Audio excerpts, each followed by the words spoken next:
Hello, welcome back to Bridging the Gap. My name is David James. We are here with Bridging the Gap. We are a local producer. We are not part of PAC 14. We use this platform to bring forth information, but once again, the information we bring forth is not the thought and feeling of PAC 14. We do appreciate them allowing us to use this as our avenue of bringing forth information, and we hope you enjoy.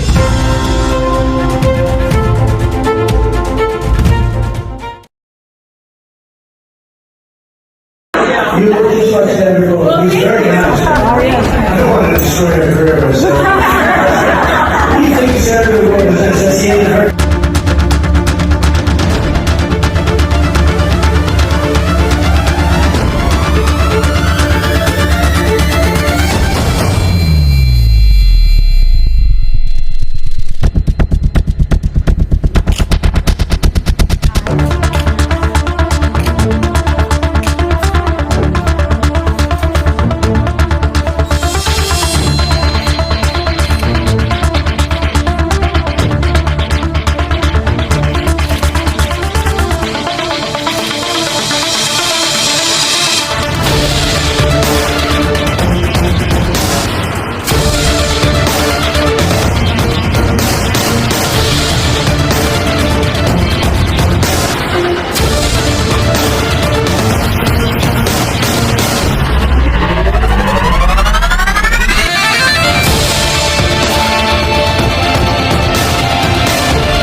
Welcome back to Bridging the Gap. Keisha James here with one of my favorite people in the whole wide world, County Executive Julie Giordano.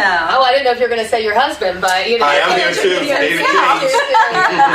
I just want to say I appreciate you accommodating. So we're not in the PAC 14 studio. No. We're actually in my office. So this is really nice that you guys get to come in and do this. It's nice for you allow us to come in here. Yeah. Seriously. Home away from home. Love it. Yeah. So, real quickly, what you tell us what's going on? Oh man, we got a lot of stuff going on, right? So we just had our legislative breakfast. That was on Thursday. No, I'm wrong. Sorry, Friday. And it was amazing. It was amazing. So when I was first elected into office, the legislative breakfast is typically really small. So it was just the executive, the council, and the delegation. And I opened it up to everyone. And so the way that we ended up doing it was instead of me reiterating what education needs, we have Dr. Micah Stauffer, who's our superintendent, reiterating what education needs.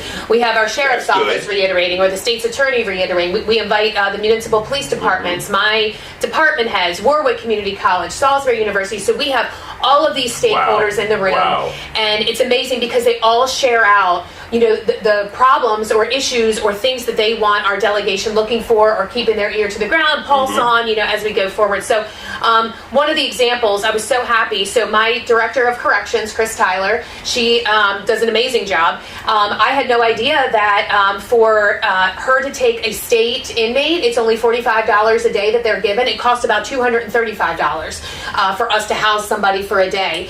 So that money has not changed in years, ever. Like, so it's one of those things that it was really nice for the delegation to hear things like that, so that way they can go forward and say, okay, we need to put this bill in. This is going to help statewide. This is going to help Wacomico County. But it has turned into such a great event. We invite the public too. They're more than welcome to watch the meeting. That way they can kind of hear what's going on. I think we had, I want to say 70 people, which was really awesome. And then, of course, we had some people in the audience. Yeah, so it was good. So legislative breakfast went really well. So that's probably the most current thing that we've just done. Now, this is like the third one of your administration. Yep. And I noticed that you said it's set up certain ways now, so it seems like it's kind of gotten more structured over the years. Yeah, and like I said, I think it means so much more when the delegation is hearing the issues about schools or higher education from those particular representatives. people. Yeah, I absolutely. Like that. So I was really happy. And like I said, it's a once-a-year thing, and it has really turned into a really good event.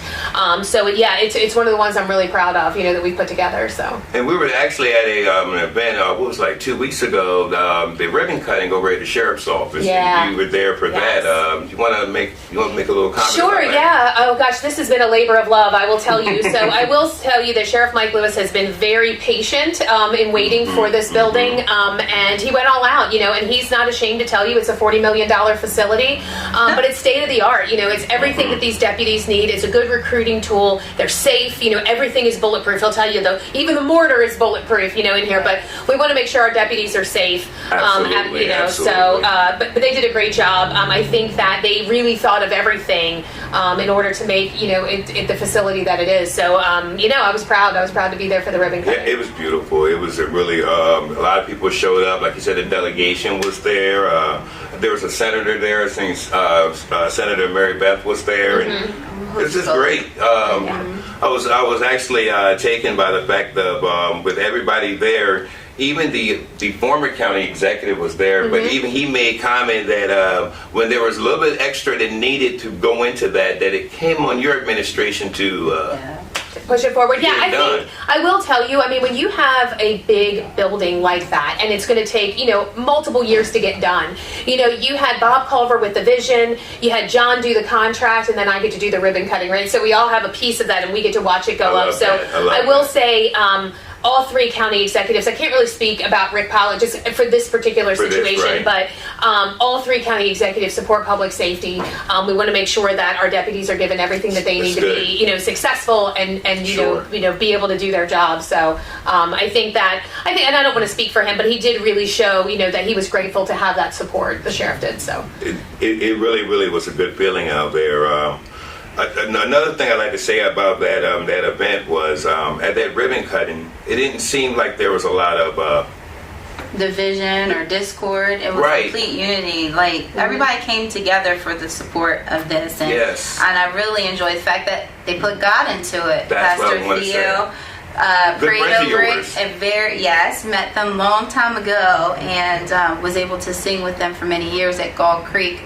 But it was just a blessed feeling to be in that setting, and there wasn't, people saying bad things about anybody. It was just all for the good of this building, and I'm just so thankful that we could come together as a community and do that. Yeah. And as I think about back in the day, since we're talking about some of the things building up to this, when you were a candidate, first time I saw you, you were sitting in a sheriff deputy's car with a bulletproof vest on. Yep. And here you are now out there, and that's just awesome. Yeah, it's kind of full circle at that point. Yeah, that was my very first ride along. So I had the bulletproof vest on, and I was with she's no longer with us, Molly, but she was great, and we had a really good time. And there were a couple things that she needed to take care of. So I think her shift ended at 1, my shift ended at 11. So it was about my bedtime at that point in time. But I did appreciate it. And if anybody ever wants to do a ride along, they're really great about allowing that to happen. As long as I'm in the front seat. Oh, yeah, they put you in the front. Yeah, they'll put you in the back. Yeah. Hopefully we're not taking rides in the back of the sheriff's office. No. Now, I want to ask you on the west side. They had a great, from what I understand, I wasn't able to make it, a town hall when the DNR came down and everything. Is there anything new going on down that way? There really isn't anything new, and I will say, great job, Tom Hutchinson, for making that happen. So shout out to him. Unfortunately, it's like the one night that we're in New York, like for the bond rating, which is very important. It's very important not only for us to be, it's important for us to be there. You could do it via Zoom. I heard some critics saying, well, they could have done it via Zoom. We could have, but you don't get the same type of one-on-one personal, I don't know, it's just different. It's so much more effective when we're in person. And that is why our bond rating went up last year. One part of the reasons us being there and showing like we're committed to this. And then this year, not only did we affirm those bond ratings, but we have the state of Maryland that's kind of in a state of disarray a little bit with their finances. And here we are soaring, in our county. So I was really pleased with that. But the meeting still went on, and I think that there were a lot of questions answered. There really isn't anything new. What we have found out is that they are going to settlement, I believe, in January is the newest thing. So they will be meeting with Mr. Graham at that point in time. I will say that I think the meeting kind of cooled some tensions. I think that there were some Which is people good. very concerned, and then once they heard from DNR that this is going to be a very low impact park, this is not going to be tons of people and things like that, and I think it really helped, calm some of those tensions. So it also sort of flattened some people's narratives on, how long this had been going on, and was this my administration? And of course, it wasn't. This had been going on for what, 9 years, 7 years? I've been hearing that for almost a year now. Yeah. Anyway, I mean, but some people. Right. Yeah, they like making up their own facts. So, but at the end of the day, like I said, I think it was good for everybody, and I think that people got the answers that they were looking for. So Awesome. Now, I've noticed something else when I'm outside at night or a little before dark. I'm hearing some noise in the sky. A lot more planes going by. You know anything about what's going on with that? Yeah, so you probably heard it on Fridays and Mondays. So we have a new airline here in Salisbury now, Breeze Airways, which we have been working for years on, but really were able to solidify it within the last year. And a lot of it, I have to thank, the federal government. The Trump administration released those funds, so we were able to continue the grant process. And Breeze is flying a direct flight to Orlando on Fridays and Mondays, which is really awesome. You can stay for a whole week. You could just stay for a long weekend. And they're really reasonable, $69 one way, so you can't really beat that. And what we're really hoping is that we keep the traffic here in Salisbury rather than people driving to BWI to fly to Florida. Well, thank you. I really appreciate that. Yes, no, we're really happy. I'm always driving someone to the airport. They never take me with them, but yeah, you're always driving them, and pick them up. So yeah. Thank you. You brought up the Trump administration, and it's kind of funny you did, because I was kind of scrolling around looking for some video, and I knew there was a picture of you in the room with him, and he called you Sandra Bullock, but I never heard him talk about it. But yeah, I'll send you the video if you want it for this. It's going to be on here. I already got it. You found it. Okay, good. Yeah. So I was in 2022. I was so blessed to be able to go to Mar-a-Lago, and I got to meet him in a very personal setting, and we had a really good conversation. So getting to meet somebody who, was a president and is now the president, is always an amazing Here's one thing about it. He'll never be able to forget you. That's right. That's right. I know. I just need to get back in front of him again and ask him, Well, actually, wasn't you the Maryland representative for the RNC? I was, yeah. So I was the top vote getter for the Trump delegate from the state of Maryland, which was really exciting because that's all over the state. And so to get, the most amount of votes, which is kind of neat, people recognize your name statewide, which is kind of cool. Yeah. So we got to see him out there. I also got to see him in in New Hampshire for the primary, and it was right as Ron DeSantis pulled out of the race. So we got to kind of witness that. And there was only a few people that were allowed inside the building. There was people. I was wrapped around the building, and thank goodness for Delegate Dan Cox and Liz Harrington, who used to work for the Trump administration. Great man. Yes. So they were able to get us on the VIP list, which was really cool. So I've been blessed to see him multiple times. I'd love to get him here at our Civic Center. So I'm still going to be working on that. So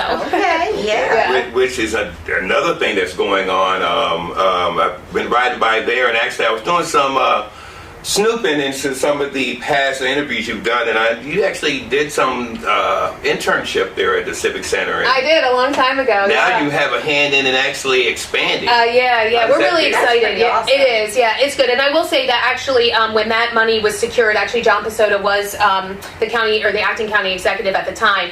But kind of seeing it come into a reality is really cool. It's going to be such a nice upgrade. In the same time, we're working on the roof as well. So they're getting a new roof, plus they'll be doing that expansion. Just got a new elevator system in there, so it's really been a focus of my administration to take the people's tax dollars and we're putting it into those assets. So it's really important. So we're really happy to see that happening. It's coming along quite nicely, I must say. It By all is. there, and I was like, yeah, look at that. It's looking nice. Yeah, it looks good. Before we go into our next segment, I do want to say I noticed when I was up here during the council meeting that you have another person that's added onto your team. It was a young man, I think, for the Dome. Is he? To help out Adam Corey? Yeah, so we named, so if you're talking about our new superintendent. I wasn't sure exactly what his job title was. I'm sorry about that. No, so Adam was the acting superintendent along with his job as the environmental specialist, the health specialist. So, or the health manager of health. I forget what we've even called the title. It was like, whatever. Adam does everything. That's what he is. So, but we actually we did some interviews, and his name is Vaughn. He goes by Vaughn. He is from Willards. He's in the fire company. He has actually worked for us for almost 2 decades. Wow. And so for him to take on this leadership role is just such a natural fit. People, the guys out there love him, yes, and they just respect him, and he was such a good fit. So he has been monumental in really, getting those guys motivated, and he's so deserving of the promotion, and you like seeing when that happens. So. Okay, and I'm looking forward to doing an interview with him in the future. Yeah. But when we come back, I was doing some research, and rest in peace, Greg Bassett did an interview with you as a candidate, and I kind of want to duplicate that as you being a candidate again. So stay with us here at Bridging the Gap. All right.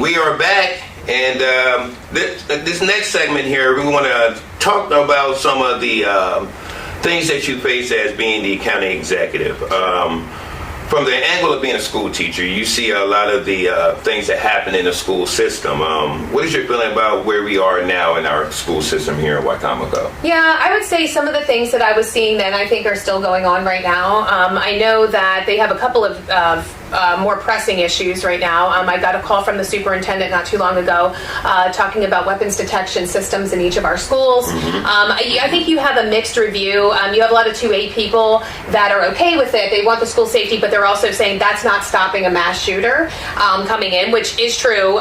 So, you kind of have to weigh out those options. It's an expensive feat, though, to get all of every school to have it, along with the staffing is close to $6 million. So, little less than $2 million for the systems themselves, and then the staffing of it. So we're looking at gathering some information, putting it in front of council. We definitely need a work session on that for them, and it would be one-time funding at first, and we just have to kind of see what that's going to look like, to be able to continue to staff it. So that part we're sure is going to be part of their operating. But it's one of those things where how do you not do it? You know what I mean? How do you justify? Well, this school doesn't need it, and then you'll have an incident. So we don't, we want to get ahead of the game, and I do have to commend the superintendent for trying to get on the ball, with that. And they've done a lot of safety measures. So school safety is a top priority, when it comes to education, and of course, and it was a top priority, when I was in, teaching. So yeah, so we're working on that right now, is to try to see, what this is going to look like. Thank you. Now, of course, you have a hand in the budget of the school and education, and it's a really big part, probably one of the biggest parts of the budget. So when you see something not going on right, and even being a school teacher, you have something to say. Yeah. After the assassination of Charlie Kirk, there was something said on social media from a teacher, and you made a comment about it, and you responded to that. Yeah. Why?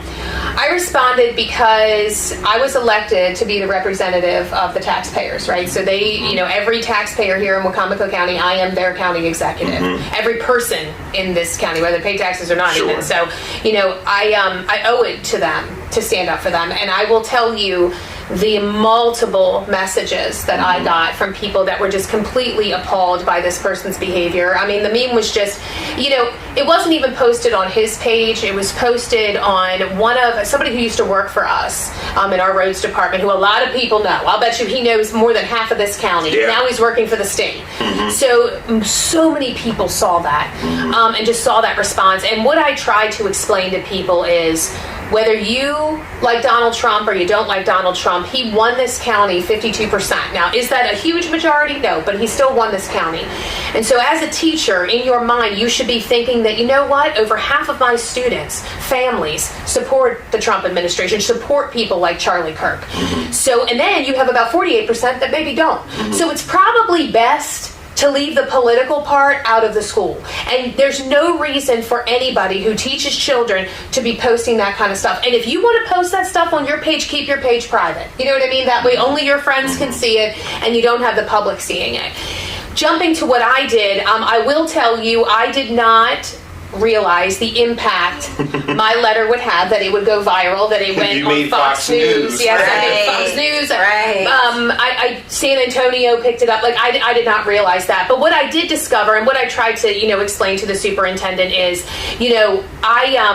I'm always going to stand up for what was right. Always. And if there is something that it comes across that I see, and education is one of those things that I feel very passionately about, I'm going to say something. Now, he did ask, hey, can you have that conversation with me first? And I said, I absolutely can do that. So we will have those conversations. But I did tell him, I said, I stand by the letter. I stand by what I said. Sure. And I will tell you, I got so many compliments from people across the United States. Thank you for standing up. Thank you for doing what we voted you in to do.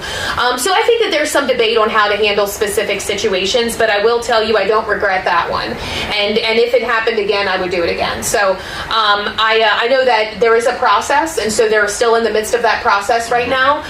And so we're kind of waiting those results right now. So.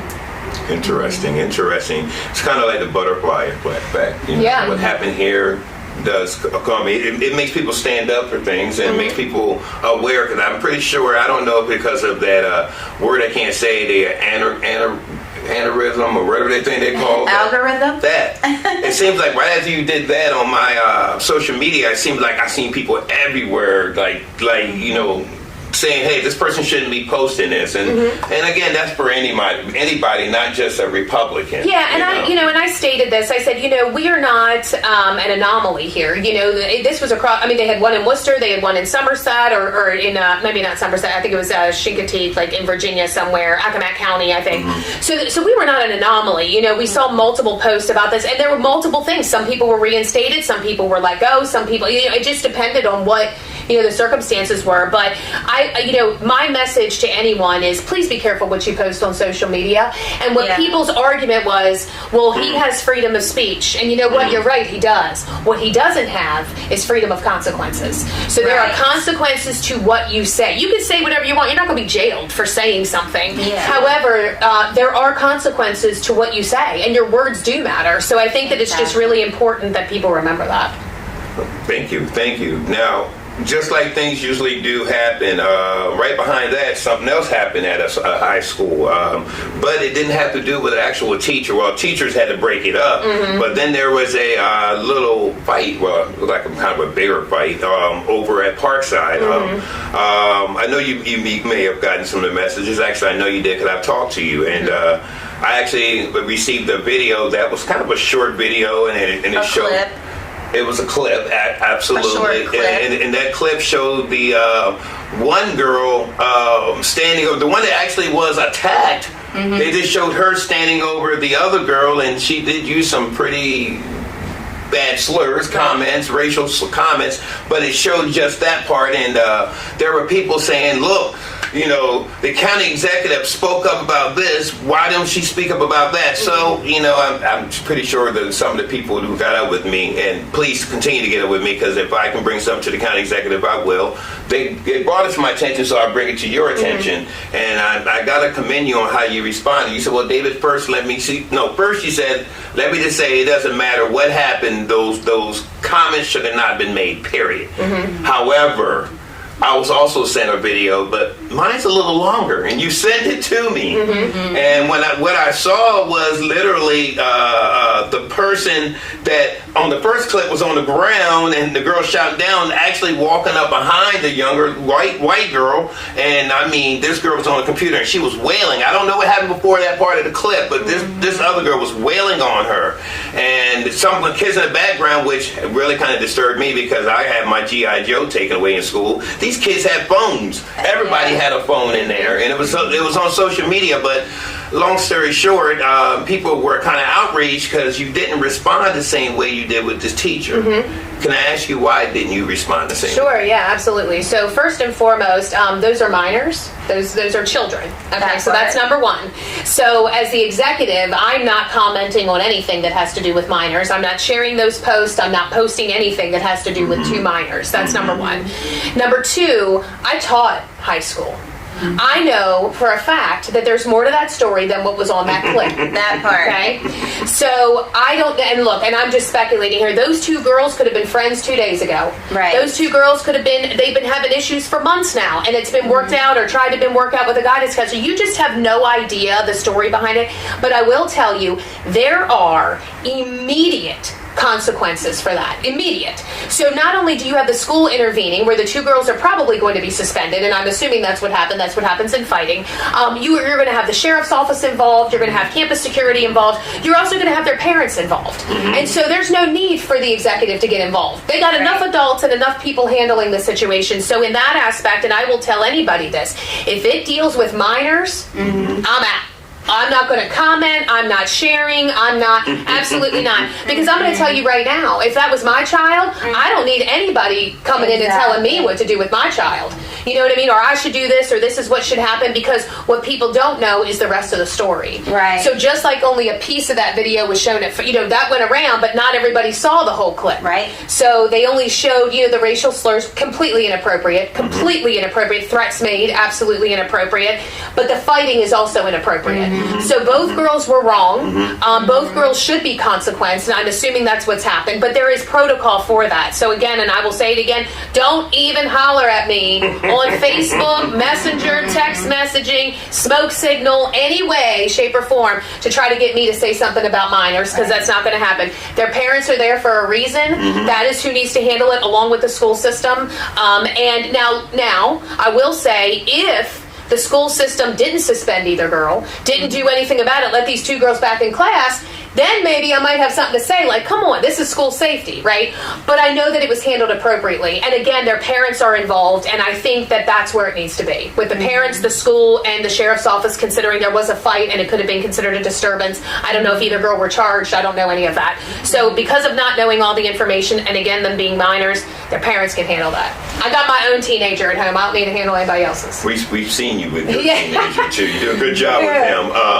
Now, you just said a while ago at this luncheon you had the other day, you had all the different departments, or the different, not just departments, like you had the sheriff speak about the sheriff's department, you had the superintendent speak about his so it'd be the same situation with this. It should have, go under. Two totally different situations. To even compare them, that's just foolishness. So that would just be like your opinion or something in a place where you're not supposed to be, and you're very good at staying in your own lane. I try to. I try to. However, but I will tell you, in that situation, like if there comes a point in time where I feel like I need to step in, I will, depending. Right. But in this situation, absolutely not. I'm not touching that. Because it's covered. Right. Exactly. Now, with all the everyone went that way. Right. With all the ridicule and things like that, you received during the first administration, why in the world do you want to run for a second term? Well, I can only hope it can get better, right? And so I know that. We appreciate you on the west side of the county. I can tell you that. Yeah. But go ahead. Yeah, we're not done yet. We're not done yet. There are quite a few things that we have gotten started that I really want to see through. I'll give you a perfect example, like the library. We're about to get out of downtown. I want to see that new facility. You know what I mean? I want to be there, for that. But there are things that we've started that I want to continue on. And so I just don't think 4 years was enough to do that. You're always going to have critics. You're always going to have criticism. You're not doing this right. You're not doing that right. But I will tell you, I have gone out to numerous groups now. I've spoke at GSC. I spoke at Delmarva Conservative Movement. I spoke at a Rotary Club. I've got a couple of other ones.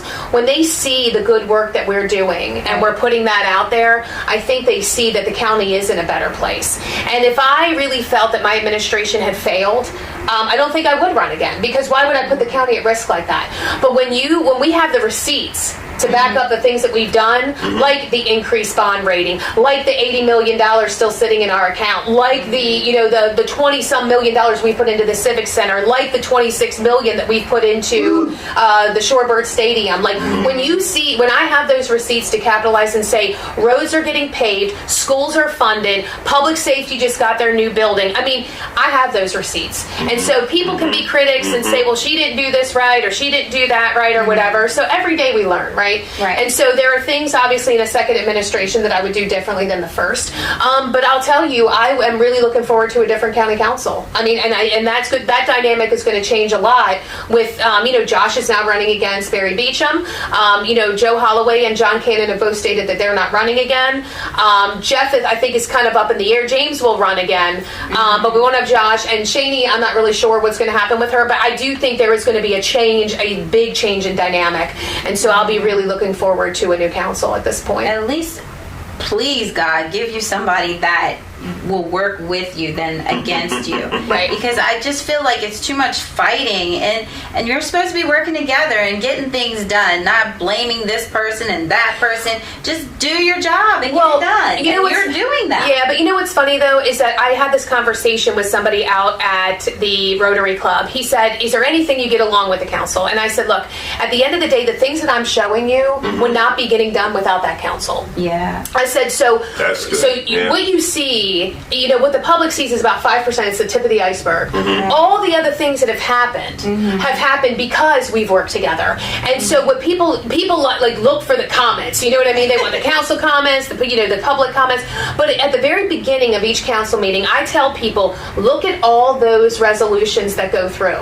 When you see resolutions go through, some of those resolutions took 2 years to get in front of them, and it's passed within seconds. And people don't even understand that it took 2 years. I can agree with you on that. So the work really gets done at the beginning with all of that legislation that's happening, and then of course Sure. it gets into the circus sometimes. But it is what it is. But like I said, the things that are happening in the county would not be happening without the council supporting it. So as much as we do butt heads, there are things that we do work together on, and at the end of the day, they typically buckle down and get the work done. So it does happen. It does happen. It's not always pretty, but it does get done. That's very good of you to speak so highly. You know, I got and I to. really Yeah, I got to commend say you that on that. too. Yeah. Because I'm not sure anybody else would say the same about you. You Right. know? Well, it is what it is. I mean, without me bringing it to them, it's not happening. And without them voting on it, it's not happening. So it does take both sides of the government. So we don't fight on every single thing. I know it seems that way. But, people, that part of the first part of the council meeting is boring. You know what I mean? Yeah. That's the boring part. People are ready for the comments. They're ready for work sessions like the one we just had. So that's the type of thing that they're looking for, because they want to be able to say, oh, there's tension, oh, there's this, oh, there's that. But at the end of the day, I mean, those legislative or the resolutions and legislative bills that all go through are typically, good work in the county. So there are a couple that went through that were kind of like, So the stuff that's boring doesn't get people to make 2 and 3 shows a week. That's right. That's right. And we'll talk about that a little bit. Yeah, go ahead. We can get right into that. We are moving into maybe the 18th year of having a county executive, and people still don't quite understand what the county executive do. What is your description of being a county executive? Right. Well, what I tell people is, for some reason, maybe it's the term. People understand what a governor does. People understand what a mayor does, and I will say that is exactly what I do, but in the county. Like, I am that person of the county. So we bring a lot of things forward, and it's a vision. When I was running, I supported public safety, education, our economy, and with those things, we put those type of things over in front of the council, and we vote on it, and we get those things done. So I wanted to modernize government, us moving our library to a brand new facility, us doing those upgrades, us doing, different things on different projects and parks and investing in the community. Those are all part of that. You know what I mean? So it's sort of like the vision of this administration, and we kind of tailor it. We take it over to the council. They vote on it up or down, and then we move forward. So it is not, and jumping back to what I was saying before, it's not really fair for me to say, I've done this, I've done this, I've done this, I've done this. This administration has done this, and with the vote of the council. I mean, I hate to say, as much as I would love to say, I did it all, I did not. It was not just me. Can't take that credit. Yeah, no, it wasn't just me. And you're people very forget humble. that. Yeah, well, I wish everyone would be as humble as you are. Yeah, well, and I really love your transparency. Yeah. I really love it. See, that's why we got Keisha James on here. Yeah. Last question before this segment ends, and we go to our last segment, would be actually 2-part. First one is county executive. Do you drive the bus or hold the map? Yeah, right. So I think and I answered this, I think the same way with Greg. I think it depends on the situation. There are times where my department head is driving that bus because that is their vision. This is what they want. And then I am holding the map and kind of saying, okay, this is how we can get there. And when I say I, it's more so Bunky, what I mean? Bunky and I. And Steve too, like the administration, is holding that map on how we get there, right? But there are times where I'm in the driver's seat, you know what I mean? And we're taking, and this is the way that we're going. And I have, the map holders or the Jiminy Crickets or the moral compasses on either side saying you need to go here and do this and do this. So I think it really depends on the situation. And I think if you're always in the driver's seat, as many things, but I think if you're always be in the driver's seat. Yeah, if you're always in the driver's seat, like I don't think that's successful. I think there are times where you need to take a step back, and like I said, Adam, for example, at the landfill with this WAGA thing, he was talking about the methane gas. Let me tell you something, I am not in the driver's seat on that. I don't even know if I'm holding the map. I'm like in the back seat, like just do it, let's go. Text me. Yeah, right. Let me know when we're there. But he's in the driver's seat, and and that's that trust that you put into those department heads. They're driving the bus, they're getting you there, and you trust and believe that when you sit up, you know what I mean. You look around, you're like, okay, this is where we need to be, and not that we're doing this with blinders on, but you do want to put that trust into your team. And if you can't give up the driver's seat, then you don't have the right team. And that was actually, thank you, that was actually a part, the last part there was, as you build your team, as all executives do, department heads, and I've been along for the ride since the beginning. And I've seen when you first was trying to get everything set up, how the council was at you. Are you still having them at your department heads?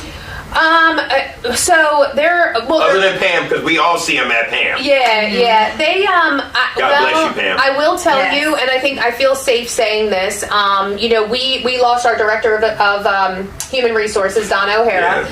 So she had an amazing opportunity at DB&F, and we wish her well. I think she'll be back, but she couldn't pass up this opportunity. This is something that she has wanted to do. She has wanted to build an HR team from scratch. She has left that team in such a great place. They cross-train, they know each other, they can help each other out, like they're able to really function. And that is what a good leader does. She can step away and there's not chaos, right? That they can still function. And we will be kind of looking, Corey is going to step up into that role of acting in just a little bit. But I will tell you, in her exit interview, and I think she'd be okay with me saying this, her decision was made a lot easier because of the actions of the county council and the council administrator and the internal auditor. So I will say that they did themselves no favors. And so I can't imagine a place where I don't care if you're the council or the executive or whatever, you want the very best people on your team, right? It doesn't matter, how you get along with the elected or whatever else. You want the very best people on your team. And so numerous people have left because of this county council, not just in my administration, I mean in prior administrations. And it's the way that they're treated. It's one person, he had a family at home. He was a single dad. I'm not going to say his name right now, but they would put him first and last on the council meeting. Why? Why? So he had to sit here till 8, 9, 10 o'clock at night when he has kids at home. It would discourage him. Yeah, it's little things like that you just have no concern for anybody else. People, have felt undervalued. We lost a purchasing agent because of that. We lost a deputy director of emergency services because of that. They feel underappreciated. They're told that they're not worth the raise that the executive puts forward or whatever. That'd be kind of nerve-wracking to have, like, you're here and they're like, well, we don't need your position. Yeah, so I think, and I will tell you, I think Question A did them in a lot. I think it was like, oh my gosh, what is going on here? Yeah, they had to really fight. Yeah, so, and I think that at one point in time, I think she was just tired. She was tired of fighting. And so, and this opportunity came up. And so I think that it was kind of like, it was two things. It was twofold. It was this great opportunity, and again, the treatment that she was getting. And so, like I said, my hope, and I hope and pray, and if she watches this, I hope that, that she kind of is able to do her dream and build that team. And then maybe when we have a turnover of some elected officials, that she will consider coming back, because she was amazing. She was amazing. And so it sounds like the door's still open. Yeah, it absolutely is. It absolutely is. So yeah. So we'll see. We'll see what happens, as we go forward. But that part's discouraging. And so whether you like the executive form of government, you don't like the executive form of government, you like the person in office, it's tough. They were elected. That's it. Right. The people chose them. And That's so any elected official. Yeah, and so at the end of the day, let them have their team. And this is what I was trying to explain to the council back before. If I fail, it's on me. Yeah. If I fail, it's on me. If I choose the wrong people, that's on me. And, they want to have a hand in everything. This is why it shouldn't be in personnel at all. But, that's neither here nor there. So, Well, here's the thing. I really appreciate you. You've done everything you've set out to do, and I'm looking forward to, again, the next term. well, thank you. All right.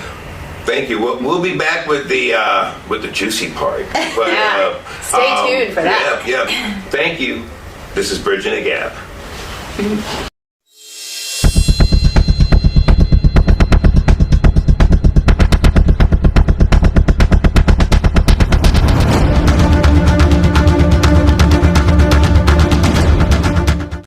I want to start with 287G. Oh, yeah. Yeah, where are we at with that right now? So where we are right now is we had a work session with the council. There was a little bit of debate behind closed doors as to whether the council needed to sign a resolution for this to go forward. And the reason that this is in debate is because if it is a one-year deal, then I sign it and I don't need to take it in front of council. If it's a multi-year deal, then council needs to approve it and then I sign it. This is open-ended. And so there is nothing, the charter and the legislation and the code is silent on open-ended contracts. So I read it as, well, it's not a multi-year deal. When I ran it by our county attorney, he said, because this could go into another year, 2, 3, the council may have to sign it. And he said, and I think it might be better to put it in front of them. We talked to the sheriff, he agreed.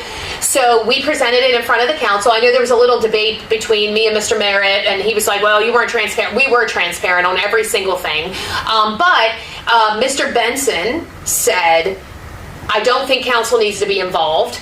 The county attorney said, well, we would prefer the council to vote on it or at least come to a consensus. Mr. Holloway said, John, we don't need to do it. At the end, council president, and you can watch the segment, watch 287G segment, said, bring us the resolution. We also want to see the MOU that's going to be between the sheriff's office and the jail, so we can look at that, and which is fine. We will share that with them too. But at the end of the day, it appears that the council president wants to vote on this or at least come to a consensus, and that'll be in the first meeting in November. So I think I saw something out there where people are like, she doesn't need them, and she's just making this political. No, the council president asked for it to be in front of them, and I highly suggest people go check out the 287G work session, and you will see at the end that the council president calls for the resolution to come before them. And yes, actually, thank you. I was actually in the room, and actually the gentleman from the Allowance and the Allowance Commission? Compensation and Compensation. He actually made the comment that there's no, people are all in there to talk in front of the council, but the real person they needed to talk to was you, who at that point was said to be hiding. I'm definitely not hiding. First of all, you saw that there was not a seat in the house. We had 100 people in the hallway, so I'm not going to go take a seat of somebody who can go and sit down. I watched every single comment in here. You came in my office. You saw. I think people think that we don't participate in the council meeting at all. I will tell you, in my office is a conference room, and right behind you, I know you can't see it from where you are, but there's a conference room right here. We have the council meeting on, and I will tell you, we had our guys from WAGA that were in there. Yes, we had our Todd Richardson and Rich Weersberg from the sheriff's office were in there. Adam Corey was in there. So my department heads and guests use that as a place of refuge. They can talk, they can work, they can, have a drink if they need to, some water, something like that. They'll have a snack, whatever the case may be. They're not going to sit in the council meeting for 5 hours when they don't need to. They just go in when it's necessary for them to go in. So I'm definitely not sitting in there for 5 hours. I'm not going to do that. But we do watch every single comment. We do watch everything. But in that case in particular, pretty much every seat was filled. I was about to say there was actually no place to sit. Actually, there was no place to walk. When my wife and I got here, the security guard said there's about 12 pages, and I thought they were exaggerating. I didn't know the amount of people were here during that. But again, 287G was the hot topic, and after the gentleman went up there and made that comment, I wanted to come back here because during the last executive decision we had, we were under the impression that it was up to the sheriff. Right. Well, and I will tell you, the original plan with the JEM model would have been up to the sheriff. So if the sheriff had overseen the jail, this would have been signed in July. This would have already been in place. This would have already been a done deal, as it is in Frederick County, as it is in Hartford County. So this is already done in other counties. He does not oversee the jail here in Wacomico. I do. So we knew, so at first we thought it was only the sheriff. Situations changed. It has to go through the detention center. I oversee the detention center. So then we thought it was the sheriff's signature and my signature. Then it was just my signature since I oversee the detention center, and that's where the main focus is going to be. And then we brought in the county attorney. Okay, now that we know it's my signature, now let's look at it as, is it a multi-year deal? Is it not a multi-year deal? Does council need to be involved, not be involved? So at the end, the attorney said, let's put it in front of council, let's see what they say, and I had no problem with that. So I think the council, or especially Mr. Merritt, I heard his little snide comments saying, you hid this from us, and this, and we're told this, and we're told that. At the end of the meeting, we still didn't know. And so it's going to come back to them in November where they make the decision whether they're going to vote on it or not. So it's just really frustrating to sit there and say, oh, well, you needed us, or you didn't say you needed us, and now you need us. And it's like, no, we're working together. That your attorney is saying they don't need to. The county attorney is saying, yes, they do. So we'll see what happens. I mean, we're going to have another work session, but I will tell you the work session is not happening unless the sheriff is next to me. Because that behavior wouldn't have gone on at all. None of that behavior would have happened. So I remember, thank you. I actually went up there and spoke about that after I came in here and I talked to you. And you actually, I think you still got the contract on your desk, probably. Still there, yeah. But I went in there and when I spoke and I said, look, I said the one thing that I would love for the council or someone to say, because there were a lot of people here. There was actually I didn't even know that earlier there was a protest on the steps. There were a lot of people here. My question was, what happens if it does not get signed? Right. Councilman Holloway, he was over there, because I was saying that it has to go through the council. He's shaking his head no, but I don't think I've ever heard a response to him on why it doesn't have to go through the council. Right now, let me ask you this question. Sure. Is it still on your desk? It's still on my desk. Why haven't you signed it? Because I have to wait till the council meeting on November 1st, or the first week of November. So again, it's going in front of the council per the council president, and they are going to make the decision then. Now, if they say we're not going to weigh in, it was determined by our council that we don't need to, I will sign it the next day. If it's determined that I have to wait for the council, I will see what they do. If they vote it down, then I won't sign it. It's very simple. Well, here's another question I have. Our president, how many more years is he in office? Well, 3. 3? So if we only do it for a year, we have the same president. One thing I know about President Trump is he doesn't change his mind often. Right. Well, at the end of the day, the thing is, and you asked, like, what's going to happen if we don't do it? So what we have learned is that ICE is here. ICE is here. They have an office here in Salisbury. They're already working with our... They're already here. They're in Salisbury, yes. There is an office in Salisbury. They already work with our corrections facility now. So if they get notice that there is a detainer on someone, an ICE detainer, they call and say, hey, just to let you know, we're letting this person out at 10 a.m. You can come get them. So what this allows us to do is hold them for an additional 48 to give ICE more time to come over and do their vetting. That's literally the only difference. And the deputy is serving the detainer. That's it. That's the only difference. So basically what we're doing is saying to ICE, hey, look, we want you to stick with this. We don't want you doing that task enforcement model. We don't want you out plucking people off the streets. We're willing to work with you and help you out and give you that extra time. But it also kind of puts guardrails on our community and says, hey, look, this is what we're going to do to make sure that task enforcement model doesn't happen. But I will tell you, at any point in time, ICE can go and just take people off the street. They have the authority to do it. That's my question. I mean, if the federal government decides, I've seen what's going on in California and other places. If the feds come in, we become the enemy then. Right. Well, there's zero that I can do about it. Zero. Well, but if we kind of show in good faith, hey, look, we're willing to work with ICE. This is the model that I think works best for us. Then, I think that's going to help rather than hurt. And I think that that's the point that people are missing.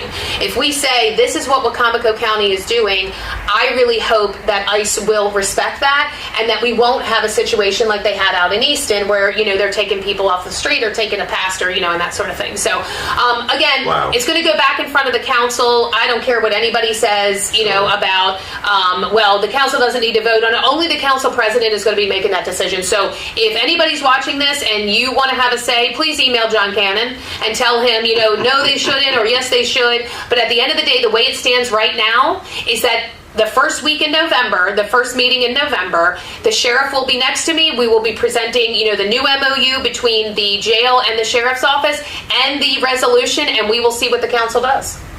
So it is now going to be on them. The ball is in their court, not mine. Thank you. I want to ask you a little bit about this board. This, help me, what's the name of it again? The Compensation and Allowance Commission. Okay, now, on that board, the people on it, how many of them are known critics of you? A good amount of them. And I'll tell you what my issue is with this board. Okay. So the way our charter reads is that every board and commission falls under the executive. Now, it does take council approval to start a new board. So if somebody wants a brand new board, then we put the packet together, we send it over to council, they approve or deny it.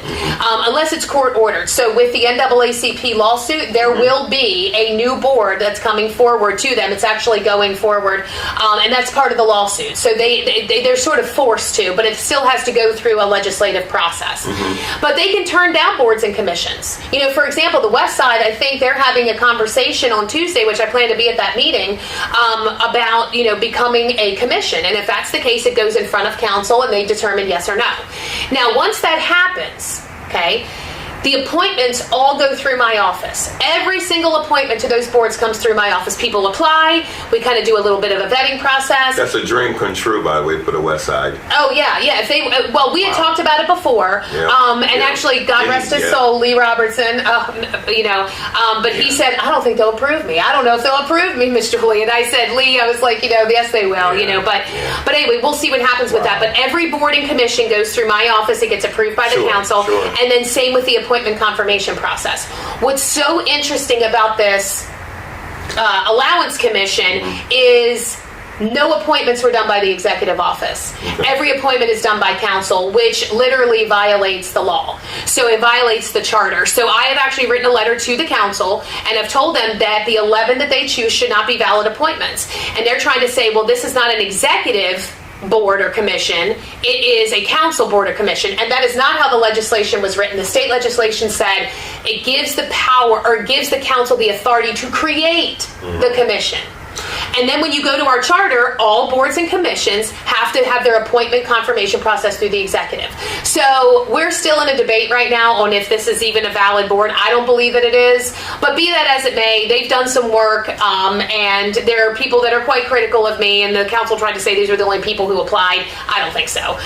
But it is what it is, but we'll see kind of what happens. That's still, They do my salary, the council's salary. That's what I want to know. What is this board? Yes. What does it do? So it determines my salary, the council's salary, and they also do the sheriff, which also state law does not give them the ability to do that, but that's neither here nor there. Isn't that all in your budget?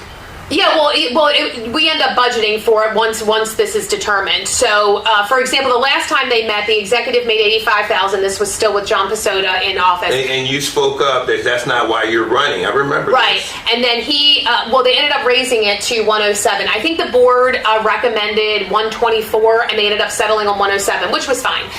With council, I think they raised it. The biggest problem I have with this is the council is choosing all 11 members to determine their raises.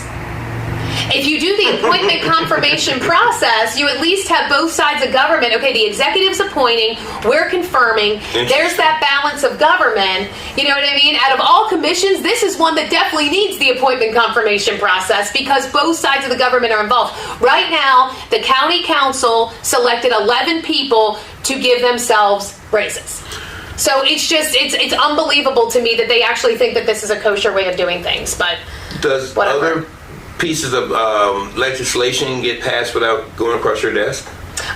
The county council can introduce legislation. Yeah, they absolutely can. They can put in the law without you signing? Yeah, so they could have, the way that they could have done this is once they formed, once the state said, hey, you need to form this commission. So this is the state? The state said this commission needs to be formed. I was wondering where it came from. But what the council could have done is they could have added it in, okay, we're going to make this commission and we're going to make ourselves the people who do the appointments. They did not do that. Our law does not read like that. It just says that they can create the commission. It doesn't say that they get to appoint all 11 members. So all appointments are done by the executive, and it's really a flawed commission, honestly. Okay, I've got a couple questions via my co-host Colin, who's always busy, and he's in school, by the way.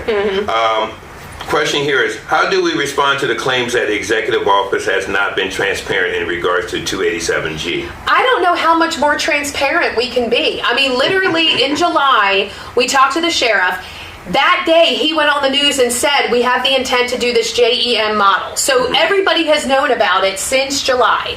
Then, the second we switched gears to the WSO model, I put out a press release right away and said, our intent has changed. We are now going to the WSO model. Okay. Have I signed anything? No. We just did a council work session. Like, I don't know how much. Oh, and the council sent me a bunch of questions. I answered those questions as best that I could. So I don't know how we haven't been transparent. I don't know what else we could have done besides, shouting it from, the steps of the government building. Like, I mean, I'm not sure what else they were really looking for. I answered emails. They've seen it on the news. They've seen press releases, and we had a work session. So, I'm not really sure what else I could have done. Then another question that was brought up in that same statement by the gentleman that's on that board was, this is going to cost the county money. Yeah, we've already disproved that. It's literally budget neutral. No, budget neutral. Yeah, the deputies are trained in this. It'll literally take 15 minutes for them to serve the detainer, and then our people at our jail are already there, so they're just holding somebody for an additional, 48 hours, which is not going to take ICE that long to get over there. Does it put our detention officers at risk? I don't believe so. I mean, they're already at risk being... Yeah, they're already at risk. I don't think it puts them at any more risk. I mean, literally, the person is already incarcerated. So instead of letting them out at 10 o'clock on Friday, they can let them out 10 o'clock on Sunday. But ICE is contacted in between then, and ICE can come over and do their vetting. That, before we close out, can you say what exactly, under 287G, what is the process of someone coming? Because they're not going door to door looking for people under this model. These people are already incarcerated. So they have broken immigration law, we know that. But that means that they have also broken other laws, whether it's theft or whether it's abuse or whatever the case may be, drugs or whatever the reason may be, that they are incarcerated.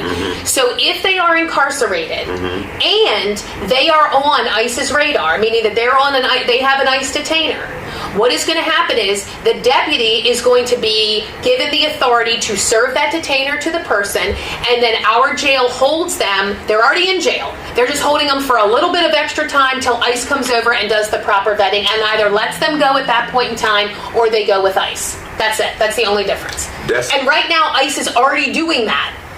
ICE is already going to our jail, is already serving the detainer. What's happening is that the deputy is helping them out by serving the detainer, and then we hold them for a little bit of time so ICE can get over there. But ICE is literally already doing this right now. The extradition, or I guess that's how you say it, process, if somebody from another state is wanted, is that we notify that state, especially if it's, from what I understand, the one officer was in the office was explaining, if it's not already connected to us, then they allow, like Florida, say, hey, we have somebody that has a warrant for you. Right, but they give them 5 to 7 days, right. I think. This is giving ICE 48 hours. So this is technically giving ICE less time than we would give Florida to get somebody. Correct, yeah. So that's what I'm saying. We are literally already doing this process. It's just giving, it's having our deputies sort of help ICE out and saying, hey, we'll serve the detainer for you. But these people are already incarcerated. They're already incarcerated. They are already in jail. Wow. Yes. So that's why I couldn't figure it out. I think people are trying to spin this into something that it's just not. And again, you can have your opinions about ICE, but you don't get to it, invent your own facts about the situation. You just don't. We are already doing this. So. Okay. Well, thank you. This is going to be the conclusion of Executive Decision. Before we close out, do you have any... Yes, I have one... Wait, before you do that, I have one thing I want to say, and I want to address this. There is another show, and I want to talk about this other show really quick. I refuse to say the name. No problem. I refuse to say the name. But you all will know exactly what I'm talking about. There are a couple of things. First of all, I know that I think there was some, they were, celebrating some sort of, award for producer of the year or whatever. I will tell you. Having the most shows, actually. Having the most shows, right. So I have never heard of an organization celebrating quantity over quality. So I just don't want, I appreciate the show. I appreciate everything that you do. You go and seek the truth. You put time and effort into Thank you. I it. appreciate that. Pumping out 2 and 3 shows a week of nonsense and lies. I don't really know how you get awarded for that, but whatever. We'll get there at some point in time where there's more truth, coming out. But be that as it may. And the other thing is, I think that there was something, I did want to clarify this. I think there was something said, failed administration, failed this, failed that, failed business. Yes, your failed business. I should have asked you about that. Yeah. I don't know what business has failed. I've never owned a business. I've never had an LLC. I don't know what business that they're talking You about. never had a losing season either for girls basketball. I never had a losing season for girls Maybe that's what basketball. they were talking about. Maybe that's what it You was. retired early. Just so you all know, I am not a business owner. I've never been a business owner. I've helped out friends who have had businesses in a volunteer sort of way. I don't know what else that could be, but just for the record, I don't own a business. My husband doesn't own a business. We've never owned a business, never had an LLC.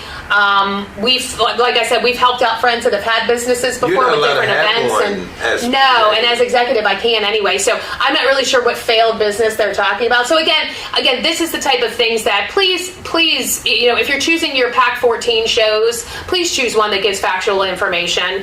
They have a lot of things to say about me. They've never invited me on the show. It's kind of interesting. I haven't. I am going to actually reach out. From what I understand, some of those gentlemen that are on that show that you're talking about are also on this Allowance Commission, which puts them on my radar. So I would love to have them on. As a matter of fact, I think one of them will be actually contacting my co-host or having a debate with my co-host here soon. Yeah, I heard about that. I'll be very interested. My money's on the co-host. So, not on them. So anyway, but just for the record, I don't have a business. I'm not really sure what failed thing they're talking about. And again, it's really sad for people to think that this has been a failed administration. If you don't like me, that's fine, but we have the receipts to back up the successes that we've had, and we're just going to keep going. So maybe once again, what I'll do is I'll go ahead and extend that right now. I'm extending anyone that's on that allowance and compensation board or commission. Any of you, please, I will try my best to reach out to you between now and the next executive decision. Please be my co-host. As long as we keep it professional and don't throw anything, and I promise the executive's not going to throw anything back, we can go ahead and have this conversation and do exactly what the name of this show is, Bridge That Gap. Right. All right. Thank you again. Thank you, sir. All right. Always a pleasure. And thank you all. Stay tuned for the next Bridging the Gap.